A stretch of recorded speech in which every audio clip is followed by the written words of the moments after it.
April month का हम ये एथिक्स देख लेते हैं। एथिक्स में आज का टॉपिक है हमारा मृत्युदंड, कैपिटल पनिशमेंट, है ना।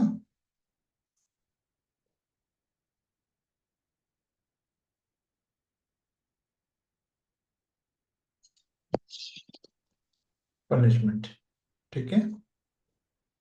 चलिए एक एक करके इसको समझते हैं। पुराना चीज है, टॉपिक बहुत ही पुराना है। पुराना मतलब ये एवरग्रीन हम कह सकते हैं क्योंकि इंडिया में है, ठीक है। यहाँ पे आप इसको यूज कहाँ कहाँ कर पाओगे, पहले ये समझ लेते हैं। ऑब्वियस है, जीएस थर्ड में भी आप इसको यूज कर सकते हो।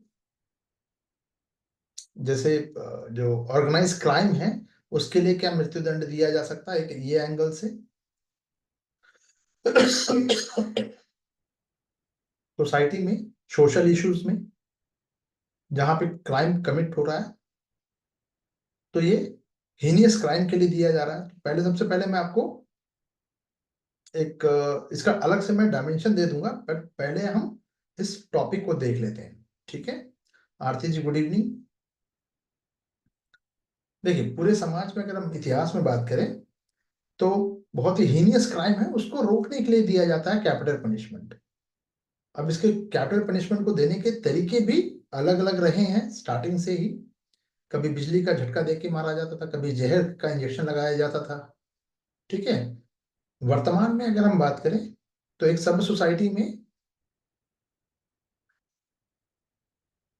बंद कमरे में फांसी देने का प्रावधान है, बट कुछ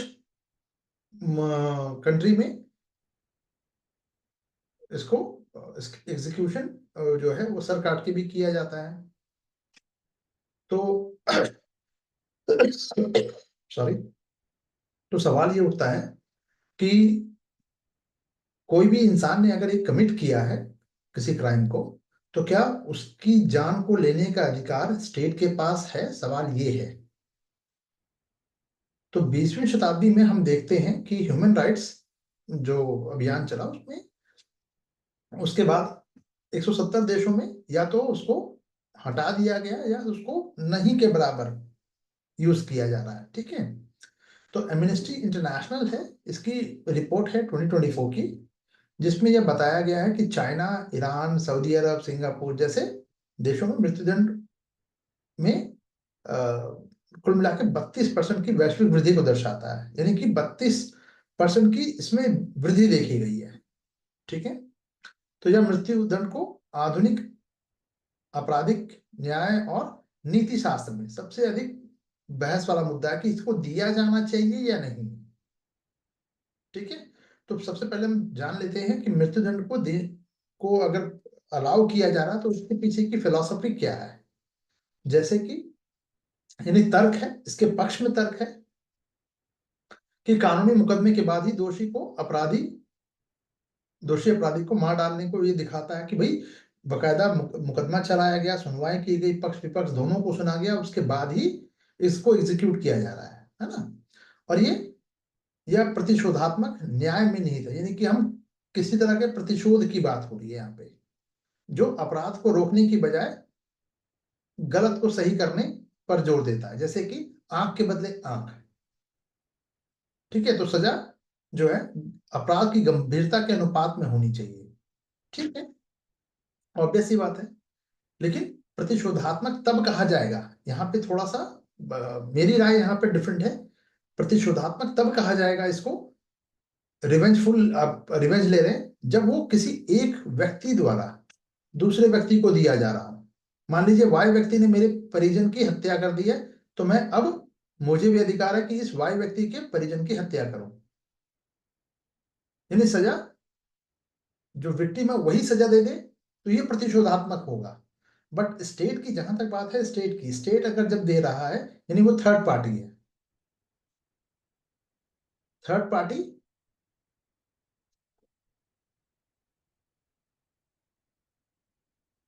थर्ड पार्टी जो है ये इसके इसमें वो प्रतिशोध जैसी कोई चीज होती नहीं है। तो हम भारत में अगर न्याय संहिता की बात करें तो मृत्युदंड को धारा छोड़ दीजिएगा, धारा जो है उसमें विशेष यानी स्पेशल, विशेष रूप से हत्या से संबंधित अपराधों के लिए, यानी बहुत ही रेयर ऑफ रेयरेस्ट का सिद्धांत।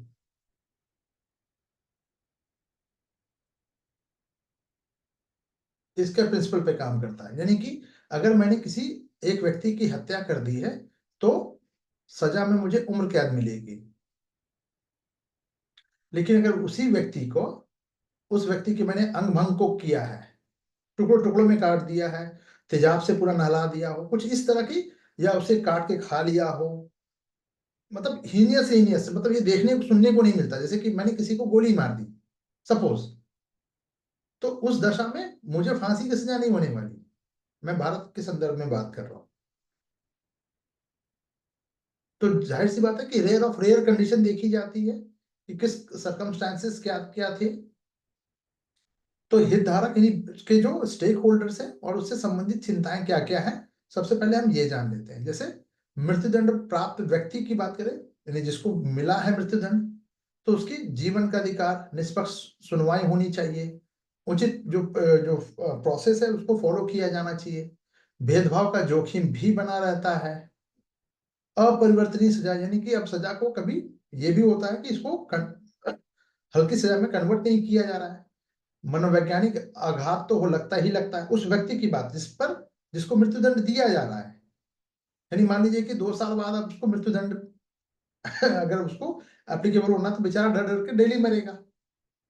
उसके उस पीड़ितों के परिवार की बात करें तो उनको क्या मिल रहा है, उनको न्याय मिल रहा है, सांत्वना मिल रहा है, ठीक है, कि भाई प्रतिशोध का मतलब कि सामने वाली पार्टी को सजा भी मिल गई,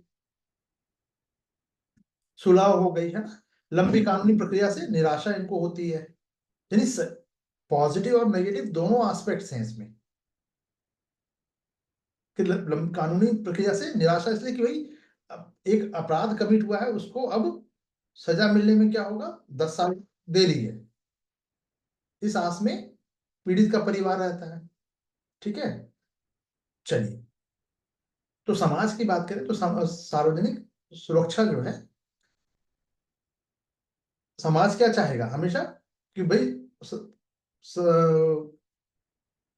पब्लिकली सेफ्टी हो, जस्टिस हो, सामूहिक विवेक की बात हो, नैतिकता, नैतिक मानदंड होने चाहिए, नॉर्म्स होने चाहिए, उसी के हिसाब से समाज में के अपने कायदे कानून है ना।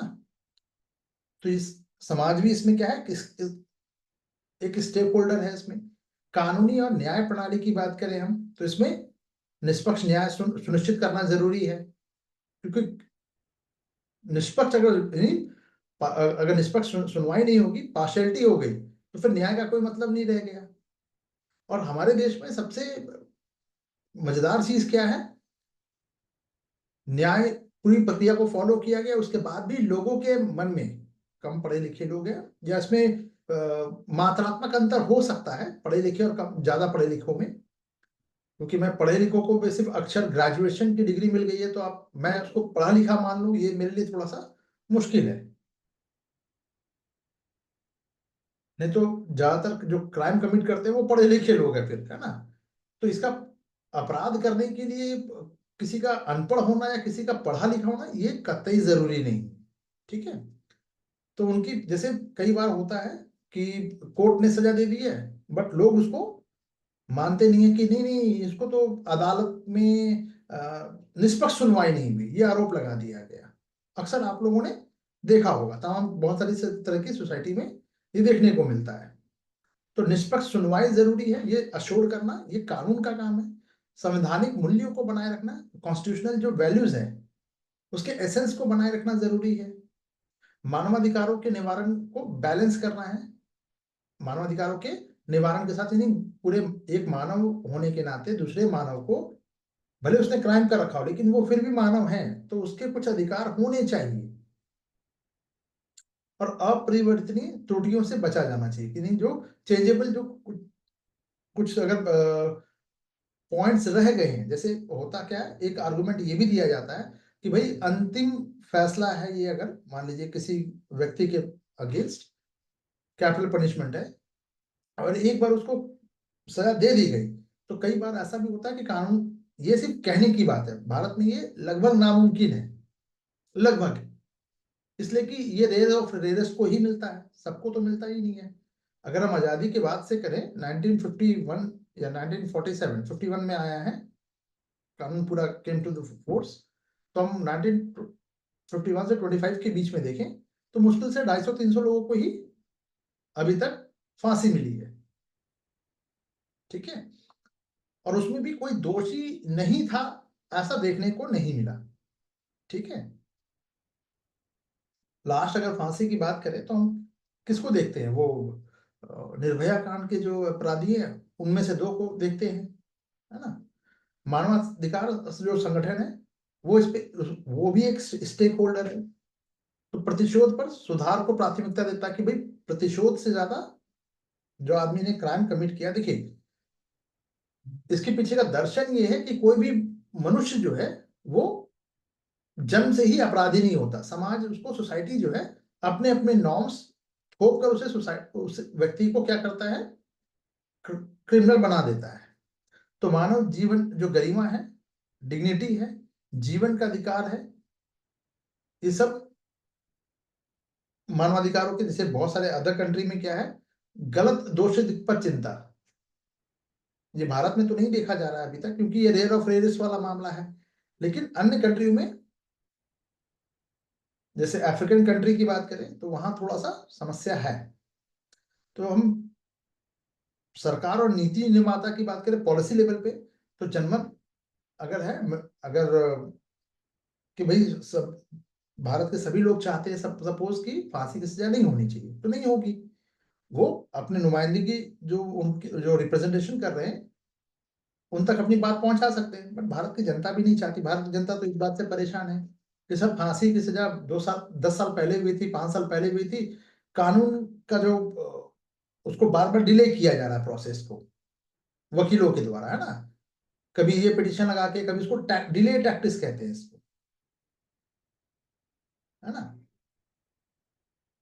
सो अंतर्राष्ट्रीय दायित्व की बात करें, यानी और देशों में किस तरह से प्रैक्टिसेस हो रही है, निवारण के रूप में मृत्युदंड की प्रभावशीलता को बैलेंस करना, यानी डिटरेंस के रूप में भी क्या ये काम करता है कि नहीं, ये भी डिबेटेबल है, क्योंकि जहां पे आप ये भी समझिएगा, जिन देशों में मृत्युदंड समाप्त हो गए हैं या फिर जिन देशों में मृत्युदंड का प्रावधान है वहां भी क्या क्राइम कम हो गए हैं, जैसे सऊदी अरब, वहां गर्दन काटी जाती है, लेकिन क्या वहां क्राइम नहीं होते, बिल्कुल होते हैं, बहुत ही ब्रूटल है, लेकिन फिर भी क्राइम हो रहे हैं वहां पे। तो इसका मतलब क्या है कि मृत्युदंड सोल्यूशन का पार्ट है, ऐसा नहीं है, ठीक है। तो भारत में अगर हम बात करें तो मृत्युदंड का, अगर हम इसका डेवलपमेंट देखें तो एंशियंट टाइम में भी मनुस्मृति और शास्त्र में इसको बताया गया कि हाँ मृत्युदंड दिया जाएगा। हत्या, राजद्रोह जो है, जैसे गंभीर अपराधों के लिए गंभीर दंड दिया जा रहा है, तरीकों में सिर काटना, सूली पे चढ़ाना, डुबाना, है ना, कुछ ग्रंथों में इसको संयम का सुझाव दिया गया, कम अपराध के लिए निर्वासन है, तड़ी पार करना, जुर्माना वगैरह की सिफारिश की गई थी। मध्यकाल में हम देखते हैं तो मुगल और जो क्षेत्रीय राज्यों के तहत जो सल्तनत पीरियड है और मुगल पीरियड है ना, यहाँ पे भी फांसी का प्रावधान था, और जो सल्तनत पीरियड में से पहले जो जो देशी राज्य जो शासन कर रहे थे वहां भी वहां भी मृत्युदंड का प्रावधान था, यानी कि ऑटोक्रेसी में ये बहुत ही आम और कॉमन होगा, ठीक है। विद्रोह है, हत्या है, चोरी के लिए मृत्युदंड आम था, बिल्कुल था। तो हिंदू राज्यों ने प्रथागत कानूनों का पालन किया, जिससे जिसमें परंपरा के अनुसार दंड के अलग अलग थे। तो कभी चोरी के लिए हाथ तो नहीं काटा जा रहा था, लेकिन अलग अलग तरीकों से परीक्षा ली जाती थी कि चोरी हुई है कि नहीं, तो ये भी था। आधुनिक भारत में जब अंग्रेज आए तो कुछ उसके बाद 1860 में, 1860 में आईपीसी से इसकी शुरुआत होती, जिसमें हत्या, राजद्रोह, हत्या के साथ डकैती के लिए भी मृत्युदंड दिया जा रहा था। ध्यान दीजिएगा, काकोरी हत्याकांड, जो काकोरी जो का जो केस था उसमें बकायदा फांसी की सजा दी गई है लोगों को, है ना। क्रांतिकारियों को। तो फांसी मानक तरीका बन गया और जेलों में ये आयोजित किया जा रहा था, कंडक्ट किया जा रहा था। आफ्टर इंडिपेंडेंट मृत्युदंड जारी तो रहा, लेकिन संविधान के अनुच्छेद 21 के तहत एक उचित वैध प्रक्रिया के अधीन, यानी कि बिना सुनवाई के किसी को फांसी पे नहीं चढ़ाया जाएगा। जैसे अंग्रेज थे तो भाई कोई विद्रोह कर रहा था, उसे पेड़ से लटका दिया, वो चीज हमारे यहाँ नहीं है। तो हमारे जो छोट भैया नेता है गमछा छाप है ना, वो कई कई बार कहते हैं ना कि बीच चौराहे पे किसी को फांसी देने की बात, फर्जी बातें हैं। ऐसा क्लॉज हमारे ना संविधान में है, ना ऐसा कभी हो सकता है। तो आप पूछिएगा कि सर फिर ये बोलते क्यों है, तो आपको खुश करने के लिए, क्योंकि कोई भी छुटभैया नेता अपने आप को तेज और जनता को बेवकूफ समझता है बाय डिफॉल्ट। ये डिफॉल्ट सेटिंग के साथ ये लोग आते हैं। चलिए, तो मृत्युदंड के पक्ष में तर्क क्या है कि हाँ, एक डिटरेंस के रूप में काम करता है, अपराध भविष्य में या अपराध को रोकेगा, समाज की रक्षा करेगा। ठीक है। प्रतिशोधात्मक न्याय, यानी सजा अपराध की गंभीरता से मेल खानी चाहिए। आंख के बदले आंख वाला काम तभी, लेकिन ये होता नहीं है ना, आंख के बदले आंख से फिर दिक्कत बढ़ेगी। चलिए, पुनः अपराध की रोकथाम, तो हाँ, जो अंजाम दिया गया है, निष्पादित अपराधी आगे से अपराध नहीं कर सकते। अगली बार आपने फांसी दे दी तो फिर अपराध कैसे होगा, है ना। पीड़ितों के परिवारों के लिए सांत्वना है कि न्याय और अनंतिमता, कि भैया चलो आपको अंत में जाके जस्टिस मिल गया, जिसने किसी दूसरे व्यक्ति की हत्या की उसे भी फांसी पे चढ़ाया गया। तो संतोष तो कहीं ना कहीं होता ना, लोग कहते हैं ना कि भाई हमें भी न्याय चाहिए। तो न्याय क्या बोल रहे हैं कुल मिला के, देखिए हर व्यक्ति दूसरे व्यक्ति की अगर हत्या करते फिरे तो फिर ये कहीं नहीं रुकने वाला। तो इसीलिए राज्य यहाँ पे सामने आता है। राज्य का काम है कि भाई अपराधी दोषी व्यक्ति है, उसको उसको दोष सिद्ध होने तक उसको कटघरे में रखे और जो कानून के मुताबिक उसको सजा दिया जाए। कोर्ट करेगी ये काम। ठीक है। आर्थिक बोझ की बात करें तो उच्च जोखिम वाले अपराधियों को जो आजीवन कारावास या 10-10 साल की जो जो सजा दी जा रही है, उसके पक्ष में भी कहा जाता है कि 10 साल तक आप खिला के फिर वो बाहर निकलेगा तो एक पूरा यू नो एक जो कच्चा क्रिमिनल था अब वो पका हुआ क्रिमिनल निकल गया। और इसमें हम जैसे कई बार कहा भी जाता है कि कसाब को हमने बिरयानी खिला के हासिल क्या कर लिया, क्या पाकिस्तान ने उसे एक्सेप्ट कर लिया? जवाब है नहीं। पाकिस्तान तो कहता है कि वो तो इंडियन ही नागरिक था। ये पाकिस्तान का स्टेटमेंट है बाय द वे। तो ऐसे ही बहुत सारी चीजों में देखने को मिलती है चीजें। ठीक है। तो संसाधन की बर्बादी कहा जाता है। तो मृत्युदंड एक तो पक्ष में हो गया कि हाँ क्यों होना चाहिए, ये सब रीजन हो गए। आप लोग एग्जामिनेशन में क्या लिख सकते हैं डिटरेंस के रूप में, 4 to 5 वर्ड्स को यूज करते हुए कि भाई डिटरेंस यानी कि ये समाज और एक उपयोगितावादी दृष्टिकोण से या भविष्य में अपराध को रोकेगा। यानी कि जो व्यक्ति मान के चल रहा कि अपराध किया तो अब सजा मिलनी है और वो कैपिटल पनिशमेंट होगी। ठीक है। चलिए, मृत्युदंड के खिलाफ तर्क क्या है इसका, कि भाई ये देने से कांटेनियन जो कांट का जो व्यू है कि कर्तव्य मूलक दृष्टिकोण से जीवन लेना स्वाभाविक रूप से गलत है, कांट कहते हैं। कांट की मैंने कल भी आप लोगों को बताया था, कांट की नैतिकता सर्वोच्च मानी गई है ना, कर्तव्य के लिए कर्तव्य। तो मानवाधिकार का उल्लंघन, तो हमारे देश में अगर आज इसको आपको मैं आश्वस्त करता हूं कि अगर आज सभी कोई भी पब्लिक से पूछा जाए कि क्या फांसी की सजा नहीं होनी चाहिए, तो सब कहेंगे नहीं होनी चाहिए। तो अब देखिए, सजा का कॉन्सेप्ट ही यही है कि जो व्यक्ति ने क्राइम कमिट किया है उसके अंदर वो भावना पैदा करना कि भाई आपको उसको समाज से आइसोलेट करके रखना कि उसने ये गलत किया है, इस बात की उसकी सजा मिल रही है ताकि पश्चाताप रिग्रेट फील हो। लेकिन जो 2 से 3 बार हमारे देश के जो जेलों का माहौल है उसमें 1 से 2 बार आप अंदर बाहर हो जाओ फिर आपके अंदर का डर खत्म हो जाता है। मैंने कभी जेल नहीं काटी है, लेकिन अगर मैं जेल जाने से डरता हूं, लेकिन अगर मैं जेल जिस दिन चला गया और 2 बार घूम के वापस आ गया, फिर मेरे अंदर का वो डर खत्म। अब मैं बड़े से बड़ा क्राइम करूंगा। ठीक है। तो अपरिवर्तनीय त्रुटि और भेदभाव की बात कि भाई ऐसा कहा जाता है, होता तो नहीं है, लेकिन कि भाई न्याय न्यायिक जो त्रुटियां निर्दोषों को गलत तरीके से दोषी ठहरा सकती है, जिससे मृत्युदंड अपरिवर्तनीय हो जाता है। यानी कि अगर किसी को गलत सजा दे दी गई तो आप उसको रिवर्स करना मुश्किल हो जाएगा। पर ये तर्क नहीं, कुतर्क है बेसिकली। हालांकि ध्यान रखिएगा, भारत में ये तर्क काम नहीं करने वाला।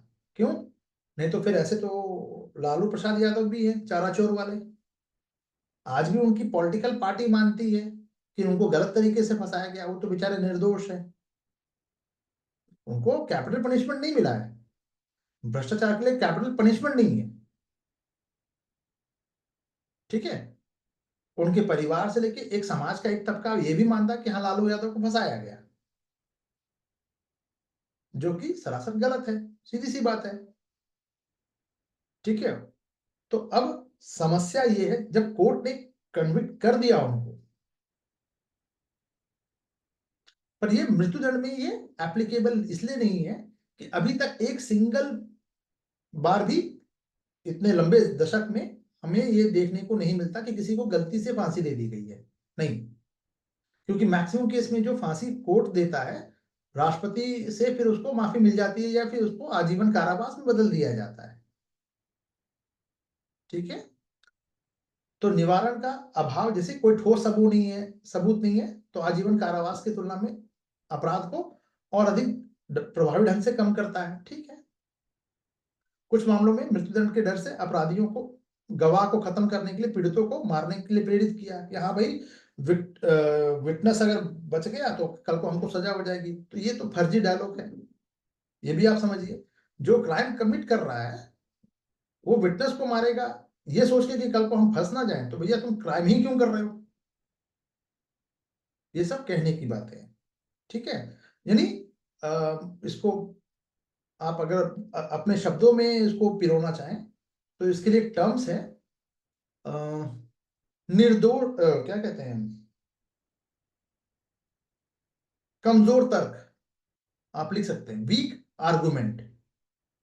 क्या लिखिएगा इंग्लिश में? वीक आर्गुमेंट मिसबा जी, हिंदी में कमजोर तर्क है ये। ठीक है। भारत में मृत्युदंड की बात करें तो कानून ढांचा है जो भारतीय न्याय संहिता है, बीएनएस। इसके तहत आतंकवाद, सरकार, सार्वजनिक अधिकारियों की हत्या की जा रही है, अगर बलात्कार के कुछ जघन्य मामले अगर हैं उसमें, जैसे बलात्कार करने के बाद पीड़िता की हत्या, उसके अंग भंग, उसको टुकड़ों टुकड़ों में काट कर पैकेट्स में बांध कर ये करना, इस तरह की चीजें, तो उसके लिए निर्धारित है। यानी रेयर ऑफ रेयर केस की बात हो रही है। ऐसा नहीं है कि सभी जो सार्वजनिक जो अधिकारी हैं उनकी हत्या कर रहे हैं तो उसके लिए भी फांसी है, नहीं, ऐसा नहीं है। उनको भी कोई गोली मार रहा है तो वो भी आजीवन कारावास ही ये कर रहा है। तो न्याय सिद्धांत क्या कहता है देख लीजिए। इन्होंने कहा है, अब जो मेंस में लिखने लायक जो कुछ पॉइंट्स हैं वो आप देख सकते हैं। जैसे बच्चन सिंह बनाम पंजाब राज 1980 के दशक में, रेयर ऑफ रेयरेस्ट यानी दुर्लभ से दुर्लभतम, रेयर ऑफ रेयरेस्ट का जो प्रिंसिपल है इन्होंने पेश किया, जो मृत्युदंड को उन अपराधों तक सीमित करता है जो समाज की अंतरात्मा को झकझोर देते हैं। यानी कि आपको क्या लिखना है मेंस में, 1980 का रेयर ऑफ रेयरेस्ट प्रिंसिपल सिद्धांत ये इंट्रोड्यूस हुआ। फांसी कब किस मामले में होगी? इस मामले में होगी। ये पक्ष देखना जरूरी है। पहला, मच्छी सिंह बनाम पंजाब राज, इसमें भी वही कहा गया था कि क्या योग्य है या निर्धारित करने के लिए भी कुछ एक तो उन्होंने सिद्धांत दिया, उसके बाद फिर कहा गया कि वो हम जांच कैसे माने, उसके लिए पैमाना क्या हो। तो मानदंड निर्धारित किया गया मच्छी सिंह बनाम पंजाब राज में कि कोई भी केस दुर्लभ से रेयर ऑफ रेयरेस्ट है, इसके लिए कुछ पैरामीटर्स होंगे। तो वो पैरामीटर्स को पहले बताया गया। ठीक है। जैसे कि भाई अंग भंग कर देना, जिंदा जला देना, ठीक है, बहुत सारी चीजें हैं और भी हैं। चलिए, क्षमादान की शक्तियों की बात करें तो ये अपील समाप्त होने के बाद दोषी राष्ट्रपति या राज्यपाल से दया याचिका कर सकते हैं। एक बैकडोर एंट्री खोल रखा गया है। हालिया रुझान क्या है? 500 से अधिक लोग मृत्युदंड का इंतजार कर रहे हैं, लेकिन फांसी क्या है हमारे यहाँ देश में? एकदम रेयर है। और अदालतें अक्सर सजा को आजीवन लाइफ इम्प्रिजमेंट में कन्वर्ट कर देती है। अंतिम फांसी कब हुई थी? 2020 में हुई, यानी मामला 2012 का था, 2020 में फांसी हुई है। ये भी एक मजाक है। ठीक है, चलिए, तो आगे की राह क्या होनी चाहिए, क्या होना चाहिए, यानी, है ना? तो संतुलन की, यानी अभियुक्त के जो अधिकार है, पीड़ितों की जरूरत और न्याय के लिए समाज की मांग, इन तीनों के बीच में बैलेंस होना चाहिए। तो आप इस लाइन को कैसे लिख सकते हो?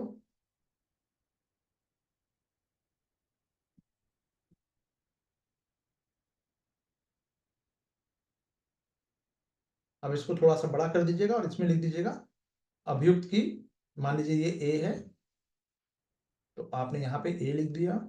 पीड़ितों की जरूरत है, ये बी हो गया। न्याय के लिए, अब इसके तीनों के बीच में क्या होना चाहिए? संतुलन होना चाहिए, बैलेंस होना चाहिए। थोड़ा सा आपने थोड़ा क्रिएटिविटी दिखाई। इसके लिए जो जनरली जो बच्चे क्या करते हैं, वो सिर्फ लिख लिख के अपना कॉपी भर रहे हैं। थोड़ा सा क्रिएटिविटी, तुरंत एग्जामिनर जो है उनका ध्यान जाएगा। इसके लिए आपको 0.5 मार्क्स ज्यादा, हाफ मार्क्स मिल जाएगा। क्या बुरा है इसमें, है ना? इसको थोड़ा सा आप देख सकते हैं, चाहे तो, मर्जी आपकी है। विधि आयोग ने भी क्या किया है, इन्होंने कहा कि भाई त्रुटियों के जोखिम के कारण आतंकवाद के मामलों को छोड़ दिया जाए। तो विधि आयोग ने का कहना था कि आतंकवाद को छोड़कर बाकी सभी मामलों में मृत्युदंड को समाप्त करने की सिफारिश की थी। विधि आयोग कह रहा है ना?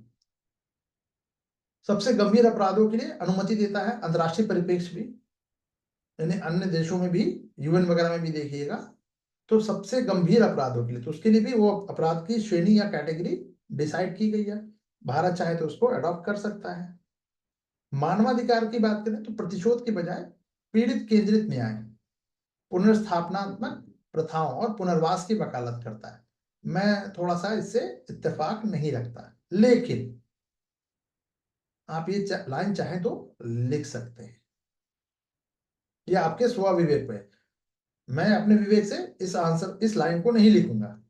ठीक है, मैं थोड़ा सा रिजिड रहता हूँ कुछ मामले में।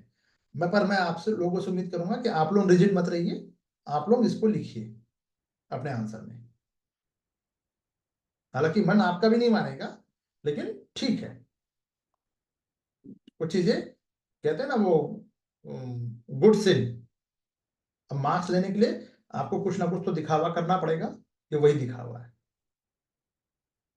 क्लियर? क्योंकि भाई मेरे परिवार में किसी व्यक्ति की हत्या सामने वाले ने कर रखी है, आप मुझे कंबल बांट रहे हो, आप 2 वक्त का खाना मुझे दे रहे हो, और वो सामने जो जो व्यक्ति है वो दांत निकाल के हंस रहा है मुझ पे। समझ रहे हैं? तो ये पॉसिबल नहीं है, ये प्रैक्टिकल अप्रोच नहीं है। बिल्कुल, fake it until you make it, या डेफिनेटली। अब कहीं कहीं तो ये करना ही पड़ेगा, है ना? चलिए, इसलिए मैं कभी भी अपने आप को ये नहीं कहता कि मैं बहुत आदर्शवादी हूं, नहीं। चलिए, क्योंकि मेरी जो नर्चरिंग हुई है वो एकदम, एक कानून के हिसाब से हुई है काइंड ऑफ। चलिए, एक केस स्टडी है, ये केस स्टडी को आप लोग एक बार देख लीजिएगा। अच्छा हाँ, इसका निष्कर्ष भी एक रह गया। जैसे कि भारत ने अडॉप्ट किया 1948 में मानवाधिकार को, कि भाई हम भी अपने देश में ये लागू करेंगे, एक मानव के जो भी अधिकार हैं। तो ये अपनाने के बाद मृत्युदंड को समाप्त करने की दिशा में एक वैश्विक बदलाव तो आया ही है। कई देशों ने इसका उपयोग जारी रखा है, लेकिन कभी कभी अनुचित परीक्षणों के बीच अहिंसक अपराधों के लिए, बहुत रेयर केस में है, जीवन का सम्मान करते हुए न्याय सुनिश्चित करने के लिए समाज और मानवीय और साक्ष्य आधारित विकल्प को अपनाना चाहिए। तो भारत में यही हो ही रहा है, कुछ नई बात तो आप कर नहीं रहे। तो आप ये लिख सकते हैं। अब ऐसे में भी यूज कर सकते हैं इसको, इस कंटेंट को थोड़ा सा, कहाँ पे क्या क्या चीजें आप यूज कर सकते हैं वो आपको मैंने बताया। कोशिश कीजिएगा ये जो मृत्युदंड वाला जो टॉपिक है हमारा, इसको कम से कम 5 to 7 टाइम्स आप इसको आराम आराम से पढ़ने की कोशिश कीजिए। ट्रस्ट मी, नुकसान नहीं होगा, आपको इसका फायदा ही होगा, बेनिफिट ही मिलने वाला है अगर 4 to 5 टाइम बहुत आराम से पढ़ते हैं, 2-2 3-3 दिन देकर पढ़ते हैं इसको, क्योंकि बहुत सारे मल्टीपल डायमेंशंस खुलेंगे इसके। ठीक है, चलिए एक केस स्टडी है, तो केस स्टडी में क्या क्या है, ये एक प्रश्न दे दिया गया है, ये आप इसको मुझे करके आप लोगों को दिखाना है, ये होमवर्क है।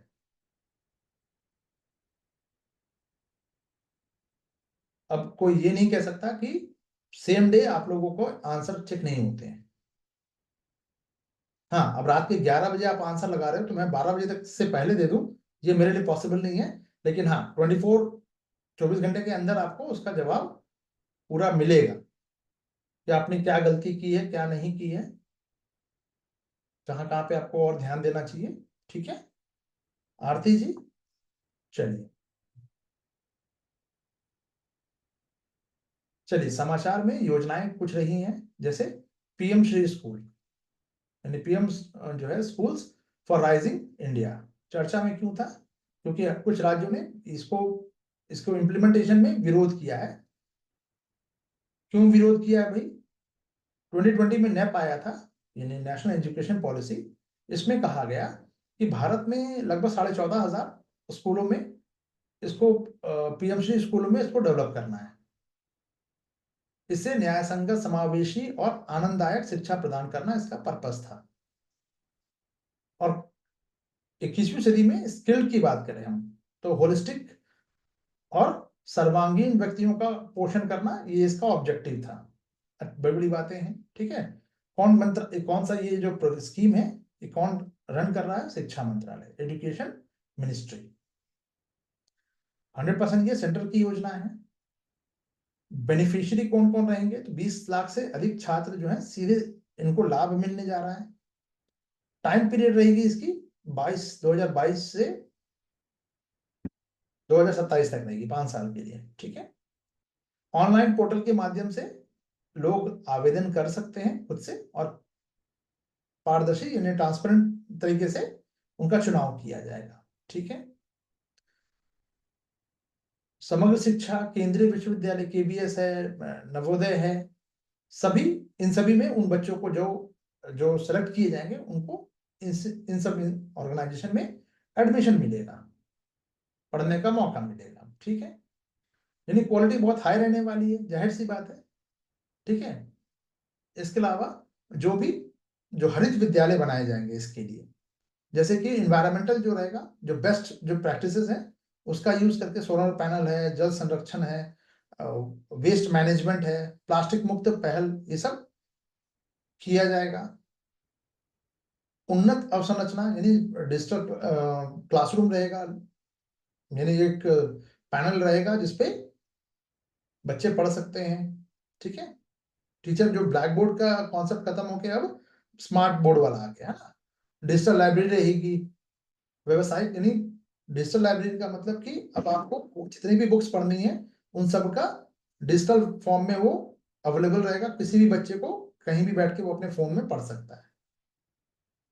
प्रयोगशालाएं रहेंगी, खेल के मैदान, आधुनिक विज्ञान प्रोग्राम जो लेबोरेटरी वगैरह है वो सब भी अवेलेबल रहेगा, हाईटेक रहेगा कुल मिला के। तो ग्रेड के रूप में फर्नीचर, शिक्षण उपकरण है, जादुई पिटारा जैसे खेल सामग्री भी शामिल है।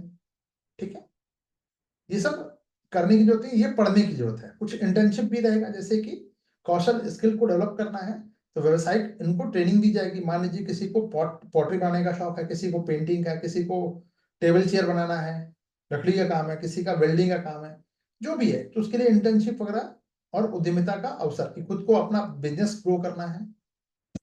ठीक है, तो स्थानीय उद्योगों और सेक्टर स्किल काउंसिल के साथ ये सहयोग किया जाएगा। मार्गदर्शन, तो पीएमसी स्कूल के आसपास स्कूलों का ये मार्गदर्शन भी करेंगे, मॉडल बन के निकल के आएंगे, ऑब्वियस सी बात है। तो इससे थोड़ी सी क्वालिटी इंप्रूव होगी, पर मुझे थोड़ा सा डाउट है। चलिए, हर चीज में डाउट आप कर सकते हैं, ये आपका अधिकार है। समावेशी शिक्षा की बात करें, लड़कियों और विशेष आवश्यकता वाले जो बच्चे हैं उनके लिए उनको ध्यान में रखकर ही बनाया जाएगा। जैसे कि अगर दिव्यांग छात्र हैं तो कम से कम स्लोप जो है इंक्लाइन वाले, सीढ़ी होनी चाहिए, लेकिन इंक्लाइन वाले भी कोई उनको भी चलने में, आने जाने में परेशानी ना हो। मातृभाषा या स्थानीय भाषाओं को शिक्षा के माध्यम से बढ़ावा दिया जाएगा। जब ये लाइन कह दी गई है तो मुझे समझ में नहीं आया कि विरोध किस बात के लिए हो रहा है। मेन तो लैंग्वेज का था। हमारे देश में बांटने वाली जो राजनीति होती है कि किस आधार पे, जैसे कि कल को मुझे आप लोगों को बीच में डिवाइड करना हो, फूट डालना हो, तो मैं कहूंगा कि देखो मिसबा जी है ना, उसकी हाइट लंबी है वो आप दोनों से, या आरती जी लंबी है बाकी लोग छोटे हैं हाइट में। बस कुछ ऐसा ही चूरण जनता को दिया जाता है। तो लैंग्वेज भी उसी में से एक है। अगर आपने हिंदी, साउथ के बच्चे और साउथ के लोगों को यह डर दिखाया जाता है वहां के नेताओं द्वारा कि भाई हिंदी आ गई तो आप तमिल भूल जाओगे, वेरी गुड, है ना। कितना मजेदार चीज है। चलिए, महाराष्ट्र में चले जाइए, आप मराठी मत बोलिए तो आप मराठी का अपमान कर रहे हैं, वेरी गुड, है ना। तो ये मंद बुद्धि वाले जो लोग हर जगह पाए जाते हैं। चलिए, तो निगरानी और गुणवत्ता का आश्वासन भी दिया जा रहा है कि हाँ भाई, जो स्कूल की जो क्वालिटी होगी उसका इवैल्यूएशन करने के लिए नियमित रूप से उसका इवैल्यूएशन भी किया जाएगा। एक ढांचा, मूल्यांकन, एक फ्रेमवर्क जो है, इवैल्यूएशन फ्रेमवर्क बनाया जाएगा। उसी फ्रेमवर्क के तहत जांचा जाएगा। मान लीजिए कि स्कूल में जो डिजिटल बोर्ड है उसकी क्वालिटी क्या है, बच्चे कितने अटेंडेंस उनके हैं, उनको पौष्टिक भोजन दिया जा रहा है कि नहीं, पढ़ाई का लेवल क्या है, बच्चों से सवाल पूछे जा सकते हैं। ठीक है। तो चयन और निगरानी के लिए स्कूल की जियो टैगिंग भी होगी, यानी उनकी रैंकिंग वगैरह भी होगी। इसको टैग किया जाएगा कि किस स्कूल में परफॉर्मेंस बेस्ट है, किसकी थोड़ी सी खराब है, तो उसको और ठीक करने के लिए थोड़ा सा मोटिवेशन मिल जाएगा। ठीक है। अब इसके लिए कोई भी गवर्नमेंट की जो स्कीम होती है बिना सामुदायिक भागीदारी के सफल हो ही नहीं सकती। तो इस वर्ड को आप लोग तैयारी रखिएगा। कोई भी पब्लिक स्फेयर की स्कीम है, आपको ये लाइन लिखना होगा, और सिर्फ लिखना ही नहीं, आज ताबीज बना के इसको पहन लीजिए, दिमाग में डाल दीजिए। क्यों? आप कोई भी लॉ, रूल या फिर इम्प्लीमेंट करना चाहते हैं, बिना सामुदायिक भागीदारी की ये पॉसिबल ही नहीं है। आप कुछ भी कर लो। तो इसके लिए आप क्या कर सकते हैं, ये जब आप, आज मेरी बात कम समझ में आ रही है, जब आप बन के जाइएगा ना अपने अपने फील्ड में, आप रेड मारने गए, मालूम चला जनता ही आपको दौड़ा ले गई, क्या कर लोगे? बात समझ में आ रही है? तो बिना पब्लिक सपोर्ट के आप कुछ कर नहीं सकते। ठीक है। तो उसके लिए एजुकेशन का लेवल चाहिए, अवेयरनेस का लेवल, एजुकेशन ही नहीं, मैं तो अवेयरनेस कहता हूं उसको। तो शहरी निकाय है, सामुदायिक समूहों के साथ इसको मर्ज किया, इंटीग्रेटेड किया जाना चाहिए। इंटीग्रेट कर दोगे तो हो गया। चयन की प्रक्रिया क्या रहने वाली है? तो कोई भी केंद्र शासित प्रदेश हो, यूटी हो या कोई स्टेट हो, तो जो गुणवत्ता क्वालिटी का जो स्टैंडर्ड है वो अशोर करने के लिए केंद्र के साथ समझौता ज्ञापन पर ये साइन करेंगे। पहला चरण, यानी कुल मिला के 3 चरण है, बस इतना याद रखिएगा तब भी काम चल जाएगा। इतना डिटेल नहीं पूछेगा यूपीएससी आपसे। 3 चरण है। ठीक है। तो ये विधि के मतलब अंतिम चरण चुनौती की विधि से चैलेंज मिलेगा आपको। कुछ न्यूनतम आप जो बेंचमार्क आपके पास होना चाहिए। दूसरा जो है, डेटा यूज कैसे कर रहे हैं आप, क्या है, ये सब तरीके अपनाए जाएंगे। और तीसरा चैलेंज वाला है जिसमें कहा जाएगा कि केवल निर्धारित मानदंडों को पूरा करने वाले स्कूल को ही चुना जाए। मान लीजिए कि भाई आपके पास प्लेग्राउंड भी है, टॉयलेट की व्यवस्था है, साफ सुथरा है, जो टीचर्स हैं वो रेगुलर आ रहे हैं, टाइमली आ रहे हैं, अच्छे से पढ़ा रहे हैं, है ना। अगर गवर्नमेंट एजुकेशन पे इतना ध्यान दे देती तो ये कुकुरमुत्ते की तरह जो स्कूल खुल गए हैं, कोचिंग संस्थाएं खुल गई हैं, ये सब नहीं होते। तो प्रॉब्लम तो यही है ना। अभी आप लोगों को शायद पता भी होगा कि नहीं, मुझे नहीं पता, बट मुझे तो कुछ दिनों पहले मालूम चला कि नर्सरी के जो प्री नर्सरी है उसके लिए भी 5 लाख की फीस लग जाती है। जो बच्चा अभी स्कूल भी नहीं गया है उसके लिए भी जो ब्रांडेड सो कॉल्ड है वो 5 लाख की फीस देते हैं, बिल्कुल। 10-10 लाख रुपया सालाना है, अगर 10th पास कर रहे हैं कोई, ऐसे ऐसे बड़े बड़े जो स्कूल हैं, महंगे स्कूल है ना।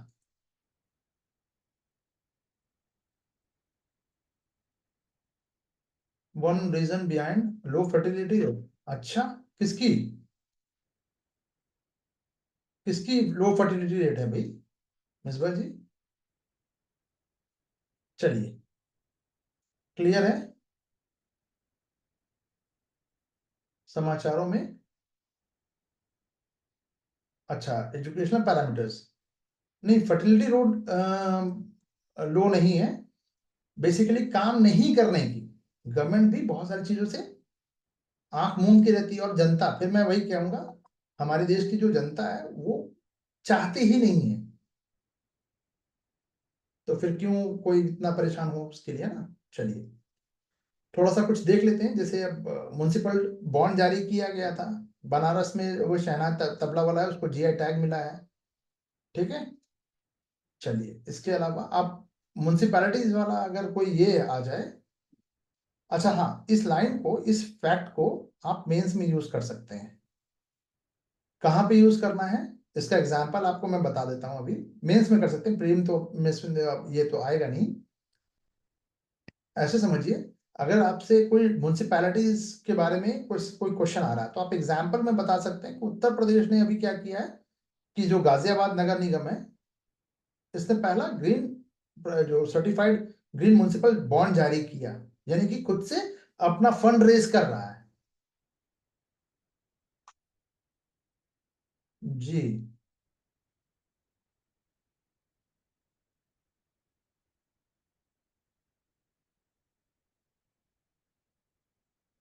तो ये तो गवर्नमेंट को देखना है ना मैडम जी।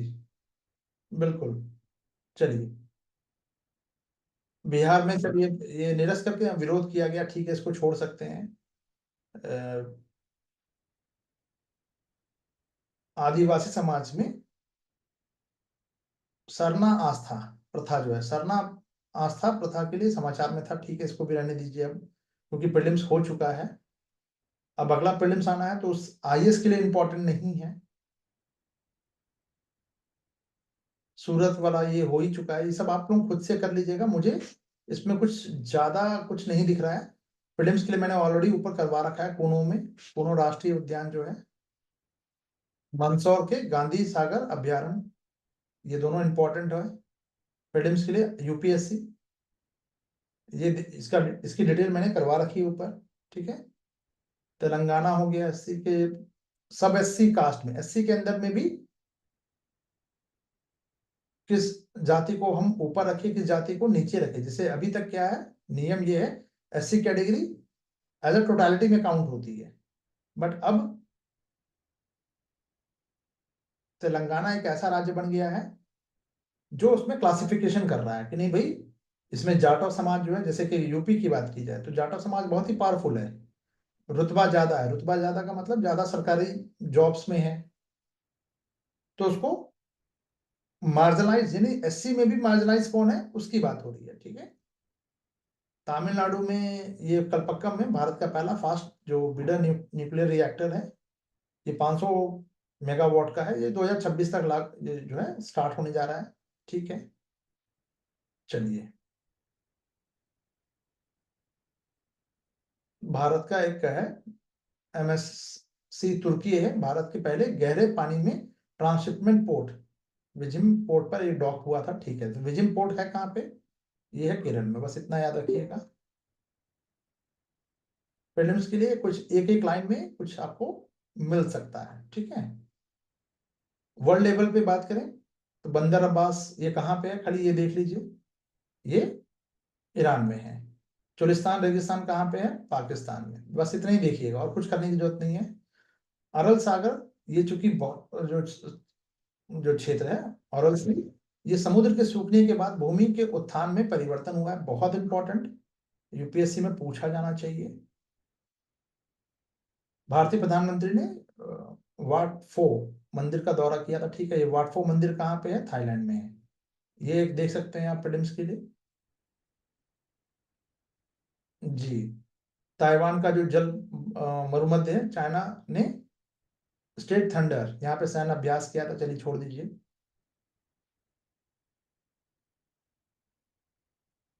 टीएक्सिन सियन रीफ जो है ये दक्षिणी चीन सागर में है। ये थिपू द्वीप द्वीप है, पागा आसा द्वीप के। ये विवाद का क्षेत्र था। ये इंपॉर्टेंट है यूपीएससी के लिए, क्योंकि यूपीएससी विवादित स्थलों के बारे में विगत 2 वर्षों से पूछ रही है, तो इसको याद रखिएगा।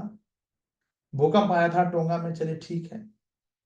ज्वालामुखी फट गया था कोस्टारिका में, इसको भी रहने दीजिए। इसराइल पूरा कब्जा कर लिया, चलिए ठीक है, ये इसको भी रहने दीजिए अभी। ब्राजील की जो में ब्रिक्स की मंत्रियों की बैठक हुई है, ठीक है, इसको भी रहने दीजिए क्योंकि प्रीलिम्स हो चुका है। लेसोथो में टैरिफ का सामना कर रहा है, ठीक है, सबसे ज्यादा ठीक है, इसको भी रहने दीजिए। सऊदी अरब ठीक है, साझेदारी की है, ठीक है। मलेशिया गैस से कई लोग घायल हो गए, चलिए छोड़ दीजिए, हो गया, इतना ही इंपॉर्टेंट था। चलिए अब बात कर लेते हैं समाचार में व्यक्तित्व, इंपॉर्टेंट पर्सनालिटी। तो ये प्रीलिम्स के लिए ही इंपॉर्टेंट रहेगा, मेंस वेंस में नहीं आता है। एक आध लाइन जो है, जैसे जगत गुरु बासेश्वर है, तो इनकी जीवनी से हम क्या सीख सकते हैं, ये एथिक्स में एक लाइन जोड़ा जा सकता है। तो ये लाइन वो मैं बता दूंगा आप लोगों को, आप लोग उसको कर लीजिएगा, ठीक है। प्रीलिम्स की जहां तक बात है, तो प्रधानमंत्री ने बासव जयंती पर अवसर पर श्रद्धांजलि अर्पित की। ये है कौन भाई? तो ये ध्यान दीजिएगा, 12वीं सदी के दार्शनिक है, कवि है, राजनेता है, कर्नाटका में हुआ था। ठीक है, लिंगायत परंपरा के संस्थापक बासव ही है, बासव गुरु। प्रीलिम्स के लिए बहुत इंपॉर्टेंट, ठीक है।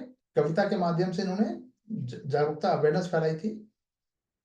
और कोई भी महापुरुष है तो वो कभी भी जातिगत भेदभाव का सपोर्ट नहीं करेगा, तो ये कॉमन सेंस वाली चीजें हैं। आध्यात्मिक जीवन में महिलाओं की भागीदारी का भी समर्थन किया, ठीक है।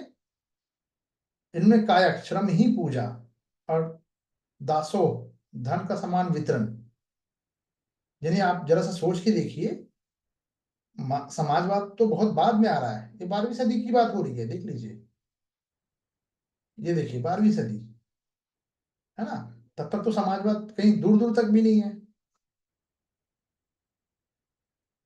ठीक है, इंपॉर्टेंट है। तो व्यक्तित्व, तो इनका बेसिकली जो नैतिक मूल्य हम क्या कर सकते हैं एक व्यक्तित्व में, ये समतावाद और श्रम की गरिमा को इन्होंने पहचाना, ठीक है।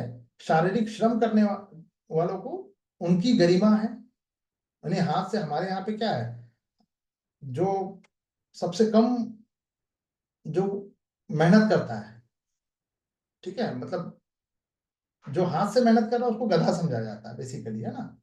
चलिए, तो अपनी शिक्षाओं में उन्होंने शारीरिक श्रम की गरिमा और उसे मान्यता दिए जाने की अधिकार की वकालत की थी। तो ये आप एक लाइन यहां से लिख सकते हैं। कहां पे इसको फिट कर सकते हैं आरती जी? जैसे कि अगर श्रम की गरिमा की बात आ रही है, समता की बात आ रही है, इक्वालिटी की बात आ रही है, तो आप बासव का नाम डाल सकते हैं। छत्रपति शिवाजी महाराज की बात कर लेते हैं, ठीक है। 345वें पुण्यतिथि थी, ठीक है। जन्म कहाँ हुआ है? निधन तो इनका ये हुआ बड़ा 1680 में इनकी डेथ हुई है। शिवनेर के किले में हुआ था इनका जन्म 1630 में। इंपॉर्टेंट नहीं है, इंपॉर्टेंट क्या है, पश्चिम भारत में मराठा साम्राज्य के संस्थापक, फाउंडर, ठीक है। राज्याभिषेक हुआ है इनका 1674 में, ये इंपॉर्टेंट है। 8 मंत्रियों की जो इनकी जो मंत्रियों की जो काउंसिल होती थी उसको कहा जाता था अष्टप्रधान, ठीक है। कल्याण, महाराष्ट्र के जो कल्याण जो डिस्ट्रिक्ट है उसमें मराठा नौसैनिकों जो नेवी है जो, उसकी नींव रखी थी इन्होंने। और पश्चिमी तटरेखा के साथ कई किलेबंद नौसैनिक अड्डे भी बनाए थे इन्होंने। ठीक है, गुरिल्ला वॉरफेयर के इन्होंने रणनीति जो है ये डेवलप की। हालांकि मराठे इसके मतलब इसको इजाद करने वाले मराठे नहीं थे। गुरिल्ला वॉरफेयर ये आपको बहमनी किंगडम में देखने को मिलता है,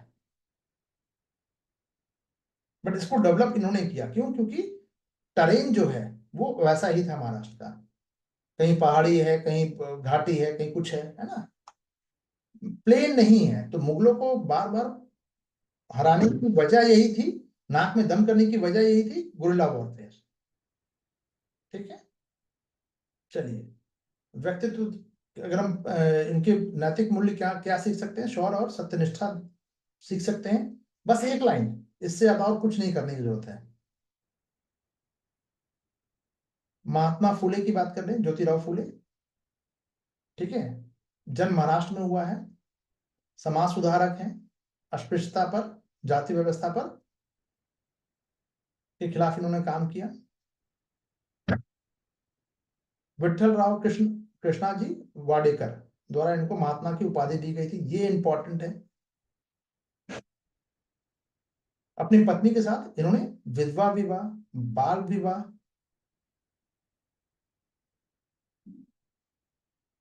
और लड़कियों की यानी फीमेल एजुकेशन पर फोकस किया। ठीक है, पुणे के तात्या साहेब भिड़े के निवास पे इन्होंने क्या किया था? लड़कियों के लिए पहला स्कूल खोला है 1848 में पुणे में। ठीक है, सत्यशोधक समाज की स्थापना की है फिर इन्होंने।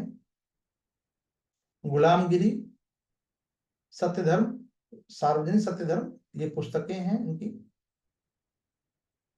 किसका गठन किया? सत्यशोधक समाज का गठन किया है। ये सब इंपॉर्टेंट रहेगा। इनसे क्या सीख सकते हैं? इनके व्यक्तित्व से तर्कवाद और सामाजिक न्याय, ये सीख सकते हैं बस। और डिटेल पढ़ना तो आप पढ़ सकते हैं इसको। ठीक है, आरती जी कोई दिक्कत आ रही है तो बताइएगा, क्योंकि थोड़ा सा। आरती जी हैं क्लास में? चलिए, हैं। सर्वपल्ली राधाकृष्णन टीचर्स डे वाले, है ना? चलिए, ये भारत के दूसरे राष्ट्रपति थे। ठीक है, आंध्र प्रदेश के में जन्मे थे, भारतीय दार्शनिक हैं ये। 5 सितंबर को इन्हीं के जन्मदिन के अवसर पर शिक्षक दिवस के रूप में मनाया जाता है, टीचर्स डे वाला। ठीक है, कंट्रीब्यूशन क्या है इनका?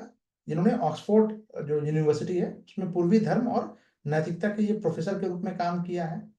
सोवियत संघ में ये राजदूत के रूप में काम, एम्बेसडर के रूप में रहे। ठीक है, उपराष्ट्रपति के पद, यानी ये उपराष्ट्रपति भी रहे और राष्ट्रपति के रूप में भी, बाद में फिर राष्ट्रपति के लिए निर्वाचित हुए। निर्वाचित बोल रहा हूँ, सॉरी, मनोनीत हुए। निर्वाचित ही कहेंगे, इलेक्शन तो होता ही है, वोट तो डलता ही है, इसलिए। साहित्यिक कार्य क्या है इनका? The principal Upanishad, the Hindu view of life, Dhammapada, ये सब इन्होंने कुछ बुक्स लिखी हैं। पुरस्कार इनको नाइटहुड की और भारत रत्न दोनों मिला है। ठीक है, चलिए, इनसे हम क्या सीख सकते हैं या हमें क्या मोटिवेट करता है? व्यक्तित्व और विद्वता। भाई, स्कॉलर थे, ऑक्सफोर्ड में जाके ये रिलीजियस फिलोसफी पर एक जो काम कर रहे हैं, कंट्रीब्यूशन है इनका। ठीक है, जो यूजीसी है इन्हीं की रिपोर्ट के आधार पर फ्रेम हुआ था। दरीपल्ली रमैया, ये भी एक पर्यावरणविद थे, इनका निधन हो गया। इनके बारे में वन्यजीवी के नाम से इनको जाना जाता था। पद्मश्री पुरस्कार भी मिला था। कंट्रीब्यूशन क्या है इनका सोसाइटी में? सामाजिक वानिकी के योद्धा माने जाते हैं। इन्हें अपने जीवन में इन्होंने 1 करोड़ से अधिक पौधे लगाने का अनुमान लगाया है, मतलब लगाया है, अनुमान है ये। ट्री मैन के रूप में जाने जाते थे, बहुत इंपॉर्टेंट, यूपीएससी पूछ सकता है, पूरी चांसेस हैं। वन मित्र पुरस्कार, जितने भी पुरस्कार वगैरह हैं, नवाचार, ये सब इनको मिल चुका है। ठीक है, क्या सीख सकते हैं इनसे? पर्यावरण प्रबंधन और निस्वार्थ सेवा। अब 1 करोड़ पेड़ लगाने के लिए जाहिर सी बात है कि उसका फल खाने के लिए तो बैठेंगे नहीं ये। कुछ लोग मंदबुद्धि कह सकते हैं कि सर अपने लिए किया होगा। रियली? चलिए, के कस्तूरी रंगन, कृष्णा स्वामी कस्तूरी रंगन, इनका निधन हो गया भाई। ये एपीजे के भी क्या थे, गुरु रहे हैं, इसरो के अध्यक्ष भी रहे हैं, है ना। पीएसएलवी का संचालन और जीएसएलवी का उड़ान वगैरह इन्हीं के समय में हुआ। भास्कर 1-2 जो है, जो इतने भी सेटेलाइट वगैरह जो है, एक वेधशाला जो है, एस्ट्रोसेट वेधशाला की अवधारणा ये इन्होंने ही दी थी, है ना। चलिए, नीति इन्होंने राष्ट्रीय शिक्षा नीति पर समिति की अध्यक्षता भी की। ठीक है, इनका निधन हुआ है। पश्चिमी घाट पे जो रिपोर्ट है कि 37% हिस्से को पर्यावरण की दृष्टि से संवेदनशील रूप से पहचानने का प्रस्ताव किया था, बहुत इंपॉर्टेंट था, गवर्नमेंट ने बात नहीं मानी। देख लीजिए क्या सीख सकते हैं मिसबा जी। ये सब चीजें फिर से रिपीट होंगी, आपको याद है, वेरी गुड, अच्छी बात है, बट सब चीजें रिपीट होनी ही है। यूपीएससी के तर्कश में चीजें नए स्वरूप में आएगी। ठीक है, चलिए, व्यक्तित्व की बात करें तो इनसे क्या सीख सकते हैं? नैतिक मूल्य वगैरह सीख सकते हैं। ठीक है, वैज्ञानिक दृष्टिकोण, साइंटिफिक टेम्पर, और जो नेशनल डेवलपमेंट के प्रति इनका जो कमिटमेंट है, सत्यनिष्ठा के साथ। अंतरिक्ष शिक्षा सुधार का नेतृत्व किया, ये कोई छोटी मोटी बात नहीं थी। तो ये हम इनका जो होल लाइफ जो कमिटमेंट है, हम ये कमिटमेंट सीख सकते हैं इनकी लाइफ से। क्लियर है? जल्दी से बताइए, कोई डाउट है तो डाउट पूछ लीजिए। आज हमारा ये अप्रैल मंथ का खत्म होता है। हम अब जो ट्यूसडे को क्लास होगी, तो वहां से हम मई का स्टार्ट करेंगे। ठीक है, अभी जाइएगा नहीं।